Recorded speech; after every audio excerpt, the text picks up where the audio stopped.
Hello, welcome to my channel.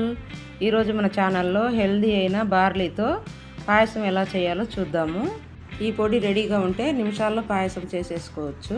ఇది సమ్మర్లో బాడీలో వేడిని తగ్గించడానికి చాలా బాగా పనిచేస్తుంది. మన బాడీలో స్ట్రెస్ని, నీరసాన్ని తగ్గించడానికి ఈ పాయసం చాలా బాగా పనిచేస్తుంది. ఏ వయసు వారైనా హ్యాపీగా తీసుకోవచ్చు. మన ఛానల్ని ఫస్ట్ టైం చూసేవాళ్ళు సబ్స్క్రైబ్ చేసుకోండి. నేను చేసే న్యూ రెసిపీస్ అని నోటిఫికేషన్లో వచ్చేస్తుంది. అలాగే లైక్ చేయండి ఫ్రెండ్స్. గ్యాస్ మీద చిన్న ప్యాన్ పెట్టుకోవాలి. ముందుగా హాఫ్ కప్పు బాదం పప్పు వేసుకోవాలి. మీడియం ఫ్లేమ్లో బాదం పప్పు అంతా కొంచెం సేపు ఫ్రై చేసుకోవాలి. బాదం సగం వేగాక కాజు వేసుకోవాలి 1/4 కప్పు. ఇప్పుడు ఇది కూడా బాగా వేయించుకోవాలి. ఇప్పుడు ఇందులోకి ఒక హాఫ్ కప్పు కరుపుచ్చకాయ గింజలు వేసుకోవాలి. కరుపుచ్చకాయ గింజలు తొందరగానే వేగిపోతుంది చిటపట్లాడుతూ. అప్పుడు గ్యాస్ ఆఫ్ చేసేయాలి. ఇప్పుడు గ్యాస్ ఆఫ్ చేసుకొని పక్కన ప్లేట్లోకి వేసేసుకున్నాము. ఇప్పుడు అదే పెనంలోకి 1 కప్పు నిండా తామర గింజలు వేసుకున్నాము. ఈ తామర గింజల్ని మీడియం ఫ్లేమ్లో ఇలా వేయించుకోవాలి. చూడండి, ఇలా ఒకదాన్ని తీసుకొని చూడండి వేగిపోయింది చూడండి. ఇప్పుడు ఆ గ్యాస్ ఆఫ్ చేసుకుంటాం. నెక్స్ట్ వచ్చేసి బార్లీ కప్పు నిండా వేసుకుంటున్నాను. ఈ బార్లీని లో ఫ్లేమ్లోనే వేయించుకోవాలి బాగా. మనం హై ఫ్లేమ్లో అయినా మీడియం ఫ్లేమ్లో అయినా పెట్టుకొని వేయించామనుకోండి, పైన మాడిపోయినట్టు చేస్తుంది, లోపల పచ్చిగానే ఉంటుంది, వేగదు. ఇది లోపల వరకు బాగా వేగిపోవాలి. మనం మీడియం లో ఫ్లేమ్లోనే వేయించుకోవాలి. బార్లీ వేగింది, ఇంకా గ్యాస్ ఆఫ్ చేసేద్దాము. మన ఛానల్లో బార్లీ గంజి చేసే వీడియో కూడా ఉంది, మీరు చూడకపోతే వెళ్ళి చూసేయండి.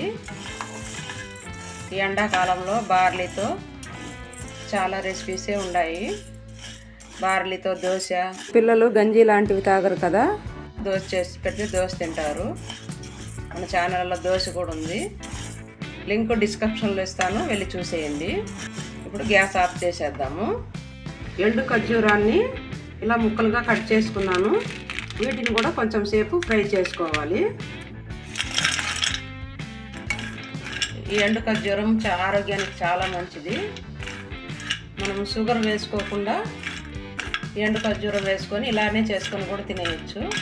ఈ డయాబెటిక్ ఉన్న వాళ్ళు దీంట్లో ఇంకా బెల్లం అవి ఏం వేసుకోకుండా ఈ స్వీట్తోనే ఇలానే చేసుకొని తినేయచ్చు. హెల్త్కి చాలా మంచిది. ముందుగా మనం వేయించి పెట్టుకున్న బార్లీ గింజల్ని మిక్సీ జార్లో వేసుకొని మిక్సీ పట్టుకోవాలి. ఇప్పుడు ఇందులోకి ఒక 4-5 యాలక్కాయలు వేసుకోవాలి. మధ్య మధ్యలో ఆపుకుంటూ గ్రైండ్ చేసుకోవాలి. ఇది గ్రైండ్ అవటానికి కొంచెం టైం పడుతుంది. చూడండి, కొంచెం బరగ్గానే ఉంటుంది, ఏం పర్వాలేదు. ఇందులోకి ఎండు ఖర్జూరం కూడా వేసుకున్నాము. ఆపి మిక్సీ పట్టుకోవాలి. మెత్తగా మిక్సీ పెట్టాను, కొంచెం బరకగానే ఉంది. పెద్ద మిక్సీలో వేసేటాలకు మరీ ఎక్కువ బరకగా ఉంది, అందుకే చిన్న మిక్సీలో వేసాను. తామర గింజలు, కాజు, బాదం, పుచ్చగింజలు వీటినన్నిటిని మెత్తగా మిక్సీ పట్టుకోవాలి. చూడండి ఎంత మెత్తగా వచ్చిందో పొడి, మిక్సీ వేసాంగా. ఇప్పుడు ఈ పొడిని కూడా ఇందులోకి వేసేసుకున్నాము. ఇదైతే బాగా వచ్చింది పొడి, కొంచెం లైట్గా బరకగా ఉంది చూడండి. ఇదేం కాదు, మనము ఉడకబెట్టుకుంటాంగా, దాంతో మెత్తగా అయిపోతుంది.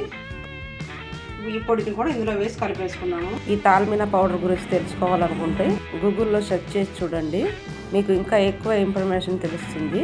దీంతో పాయసం ఎలా తయారు చేసుకోవాలో చూద్దాము. పొడి అంతా ఇలా కలిపి పెట్టేసుకోవాలి.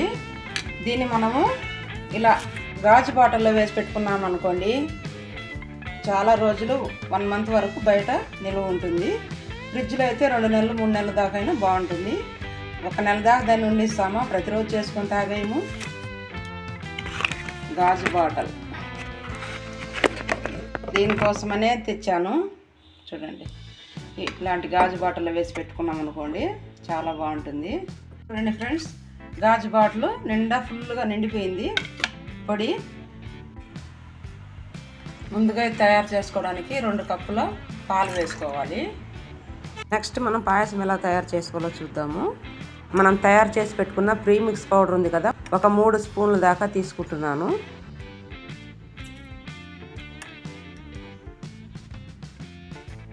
పక్కన ఒక గిన్నెలోకి వేసుకొని 1/2 కప్పు నీళ్లు వేసుకొని ఉండలు లేకుండా కలుపుకోవాలి. ఈ పొడిని డైరెక్ట్గా పాలలో వేసామంటే ఉండలు కట్టేస్తుంది. అలా లేకుండా కొంచెం నీళ్లు వేసుకొని కలుపుకోవాలి. ఈ విధంగా ఉండలు లేకుండా కలుపుకొని పొడిని ఒక 10 నిమిషాల పాటు నానబెట్టుకోవాలి. పాలు బాగా కాగింది కదా, ఈ తాలిమినా మిక్స్ ఉంది కదా, ఒకసారి అలా కలుపుకొని ఈ పాలలోకి వేసేసుకోవాలి. అంతా వేసేసుకొని కలుపుకుంటూ ఉడికించుకోవాలి. ఒక 5-6 నిమిషాల పాటు ఉడికించుకుంటే సరిపోతుంది. మనం నీళ్ళలో కలిపి వేసాక ఎక్కడ ఉండకట్టకుండా సరిపోతుంది. ఈ ఉడుకుతున్న కొద్దీ కొంచెం చిక్కబడుతుంది. ఫ్లేమ్ని లోకి మీడియంకి అడ్జస్ట్ చేసుకుంటూ ఉడికించుకోండి. మీరు స్వీట్నెస్కు పంచదార కావాలంటే ఇప్పుడే వేసేసుకోవచ్చు. నేను పంచదార వేయటం లేదు. ఇలా కొంచెంసేపు ఉడికించుకొని గ్యాస్ ఆఫ్ చేసి చల్లారనివ్వాలి. బెల్లం వేసుకోవాలంటే ఇది కొంచెం చల్లారిన తర్వాత బెల్లం వేసుకోవాలి. డయాబెటిక్స్ ఉన్న వాళ్ళైతే ఇందులో ఏమి కలపకుండా ఇలాగే తాగేయచ్చు. ఇలా తాగినా కానీ కమ్మగా ఉంటుంది. తాల్మినా పాయసం ట్రెడిషనల్ రెసిపీ అయితే పంచదార కానీ బెల్లం కానీ వేయకుండా సన్నగా తరిగిన పండు ఖర్జూరం ముక్కలు, సరిపడినంత తేనె వేసుకొని సర్వ్ చేస్తారు. ఎక్కువగా అయితే ఈ తాల్మినాని మార్నింగ్ బ్రేక్ఫాస్ట్గా తీసుకుంటారు. అంత హెల్దీ ఇది. అలాగే ఈవినింగ్ టీ కాఫీకి బదులుగా ఇది 1 కప్పు తాగండి. స్ట్రెస్ అంతా తగ్గిపోయి నీరసం ఎగిరిపోతుంది. అలాగే పిల్లలు స్కూల్ నుంచి వచ్చాక ఇది 1 కప్పు ఇచ్చారంటే తాగి ఎనర్జీగా తయారవుతారు. మీరు కావాలంటే ఇందులోకి ఏ రకమైన డ్రై ఫ్రూట్స్ అయినా వేసుకోవచ్చు. బాదం, కాజు, పిస్తా ఏదైనా వేసుకోవచ్చు. చాలా రుచిగా ఉంటుంది. చాలా ఎనర్జీ కూడా. వీలు కుదిరినప్పుడు ఇలా పొడి చేసి పెట్టుకున్నామంటే నిమిషాల్లో పాయసం చేసేయచ్చు. ఎందుకు ఆలస్యం, మీరు కూడా ఈ హెల్దీ పాయసాన్ని ఒకసారి ట్రై చేయండి. ట్రై చేసి టేస్ట్ ఎలా అనిపించిందో కామెంట్లో నాతో షేర్ చేయండి. వీడియో మీకు నచ్చినట్లయితే లైక్ చేయండి. మీ ఫ్రెండ్స్కి, రిలేటివ్స్కి షేర్ చేయండి. మన ఛానల్ని ఫస్ట్ టైం చూస్తున్నట్లయితే సబ్స్క్రైబ్ కూడా చేసుకోండి. మరొక న్యూ హెల్దీ రెసిపీతో మళ్ళీ కలుసుకుందాం. Thank you for watching.